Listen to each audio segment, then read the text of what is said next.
స్వాతంత్ర దినోత్సవం నాడు పచ్చి అబద్దాలు ఆడిన ఏకైక సీఎం రేవంత్ రెడ్డేనని మాజీ మంత్రి హరీష్ రావు విమర్శించారు. తనపై చేసిన ఆరోపణలను నిరూపించాలని లేదంటే పరువు నష్టం దాఖలు చేస్తానని హరీష్ రావు స్పష్టం చేశారు.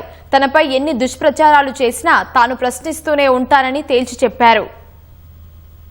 ఇవాళ నేను నీ దోపిడీ గురించో, నీ మైనింగ్ స్కామ్ గురించో, నీ 22A గురించో, నువ్వు రుణమాఫీ చేయలేదనో, రైతుల ఎరువుల గురించో, బంధు గురించో, పిల్లల స్కాలర్షిప్ల గురించో, లేదా హాస్టళ్లలో జరిగిన స్కామ్ల గురించో ఇట్లా ప్రతిరోజు నిన్ను ప్రశ్నిస్తుంటే తట్టుకోలేక చిల్లర మాటలు మాట్లాడుతున్నావు. నా మోకాలకు బోడగుండుకు ముడిపెట్టే ప్రయత్నం చేస్తున్నావు. నువ్వు ఎన్ని చిల్లర మాటలు మాట్లాడినా ప్రజల పక్షాన ప్రశ్నించడం ఆపను.